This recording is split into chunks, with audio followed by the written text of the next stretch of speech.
Assalamualaikum warahmatullahi wabarakatuh. Gimana kabarnya guys? Sehat-sehat saja kan? Alhamdulillahirobbilalamin. Di sini saya mau menjelaskan tentang pengetahuan tentang wayang, yaitu Anoman. Seperti apa kisahnya? Kamu kepo? Jangan lupa like dan subscribe channel ini, channel budaya, agar bisa terkenal budaya kita di seluruh antero jagat seisinya. Check this out.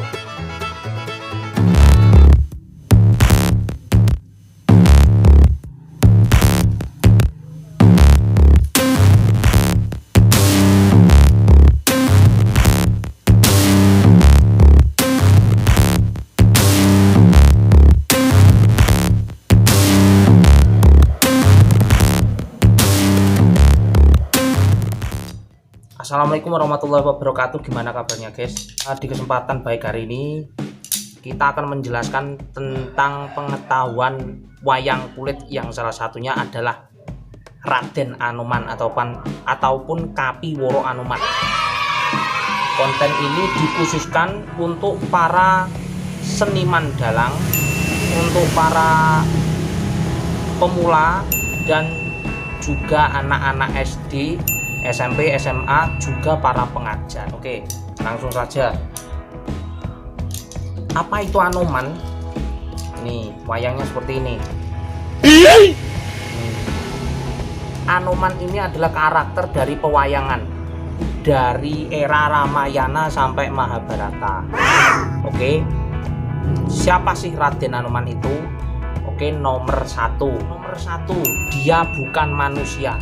Oke guys, kita lihat, atau adik-adik atau para teman-teman pengajar, Anoman ini bukan manusia. Anoman ini adalah seekor hewan. Ada yang bertanya-tanya, mosok seekor hewan? Nani? Omae wa mou shindeiru. Ya, benar. Ini adalah seekor hewan. Tapi bukan hewan sembarangan. Hewannya apa? Hewannya monyet, adik-adik. Tapi dia hewan yang punya kesaktian. Makanya Raden Anoman ini sakti mandraguna dengan teman-temannya. Bukan hanya Anoman saja, tapi teman-temannya seperti Kapi Anggeni, Kapi Swedo, Kapi Sardulo, Kapi Cucak Rawun. Itu semuanya monyet. Bukan kok Anda loh yang monyet, bukan. Ini maksudnya ini adalah hewan, tapi dia punya kesaktian. Makanya diberi kekuatan oleh dewa, bisa berbicara dan juga mempunyai kekuatan dan kesaktian. Makanya busananya juga keren, nggak kayak hewan kan telanjang loh. Kalau ini Anoman itu kan lengkap busananya seperti ini.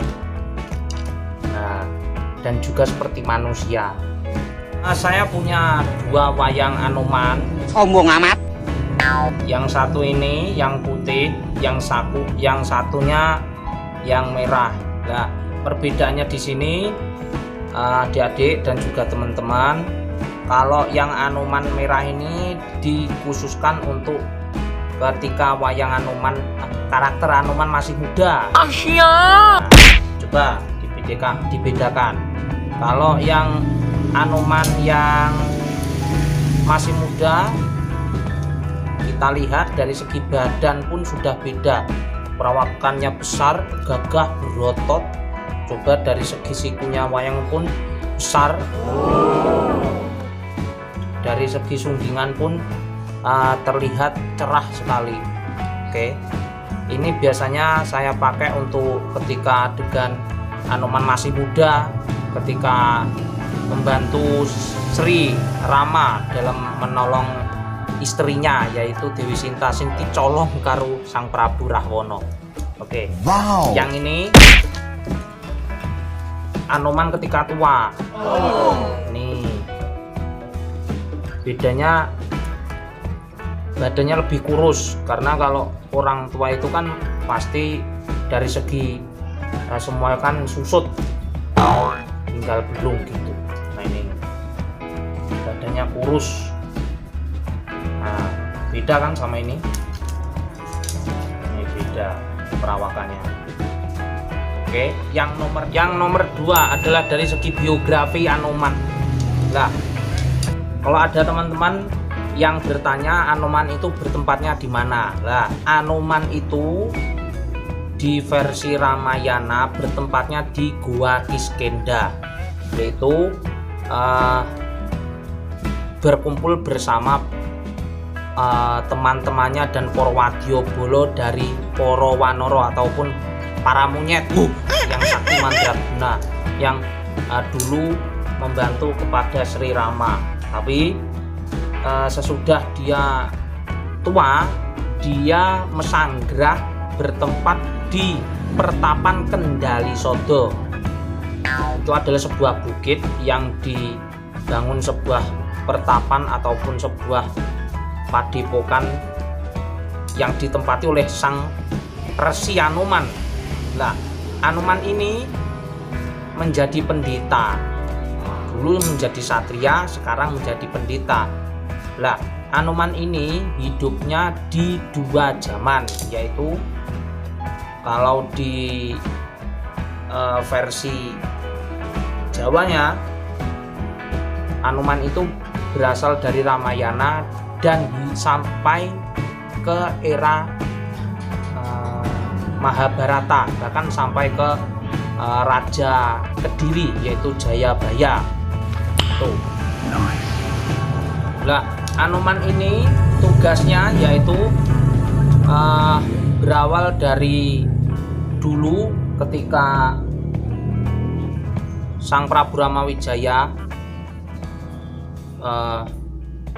nyuwun tulung bantuan kepada Sang Narpati Sugriwa. Lah, Sugriwa itu adalah rajanya kera di Gua Kiskendha. Lah, Anoman ini adalah keponakannya Sang Narpati Sugriwa ataupun Sang Sugriwa, raja kera.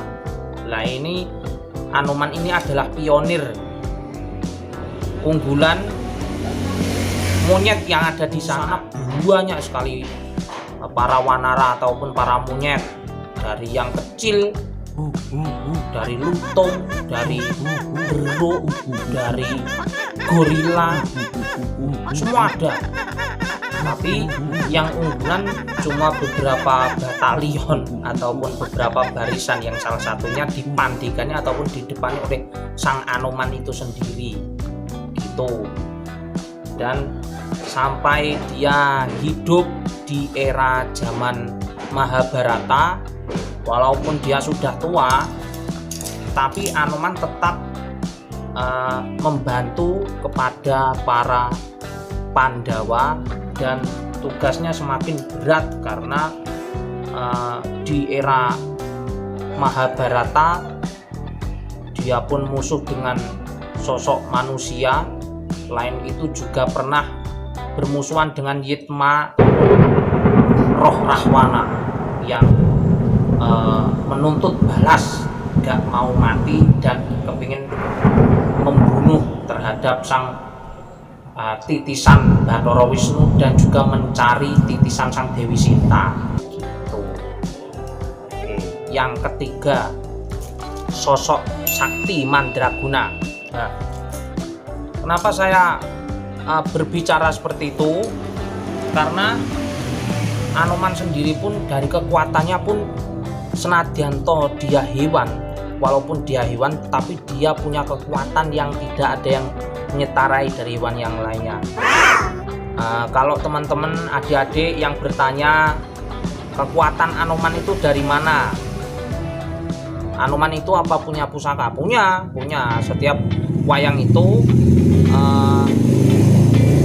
ada dan tidaknya satu pasti punya. Salah satunya adalah ini, kuku Ponconoko. Nah, ini kuku Ponconoko. Nah, kuku Ponconoko ini kalau seperti yang kita tahu, Anoman bisa mempunyai kuku Ponconoko ini karena dulu bermusuhan dengan adiknya Sang Prabu Rahwana, yaitu Sarpokenoko yang mempunyai kuku Ponconoko yang kekuatannya semua yang kena kuku pancanaka ini akan mati. Nah, diberi petunjuk oleh sang Raden Wibisana agar mencongkel si kuku Pancanaka tersebut. Nah, kuku Pancanaka dicotel ataupun dipatahkan dari jarinya si Sarpokenaka dan seketika meninggal lah si Sarpokenaka karena kekuatannya dihilangkan oleh Anoman. Sedih nggak?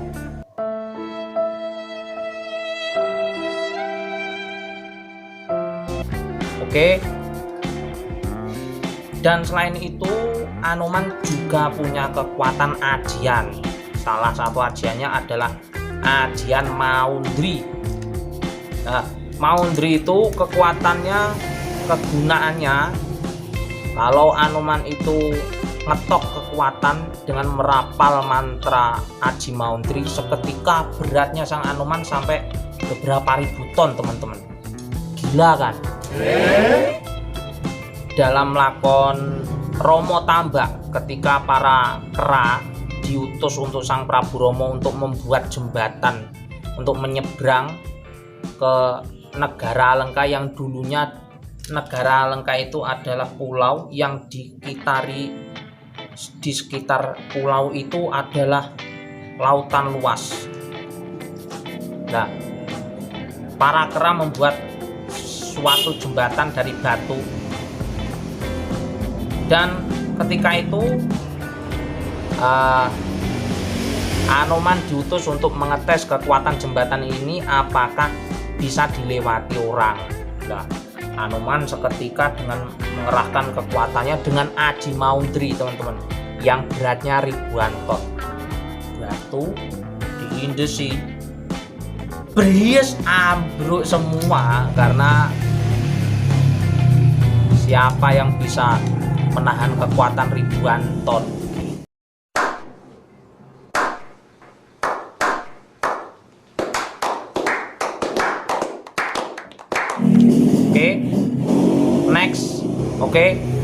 Oke, next.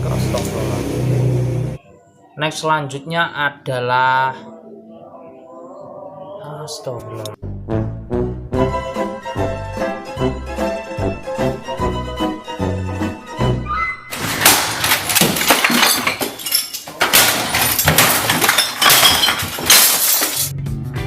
Oke, segitu aja teman-teman. Bila ada kurang lebihnya saya mohon maaf.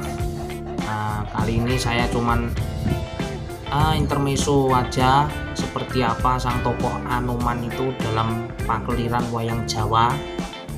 Kalau ada request misal lakon, saya lakonkan, nanti ada episode tersendiri. Tapi sekarang ini saya hanya memberitahu kepada teman-teman, anak-anak, dan khususnya para teman-teman pengajar untuk seenggaknya bisa tahu seperti apa sih lakon pewayangan itu, karena banyak sekali soal-soal yang ada di mata pelajaran bahasa Jawa tapi tidak bisa terjawab. Karena apa?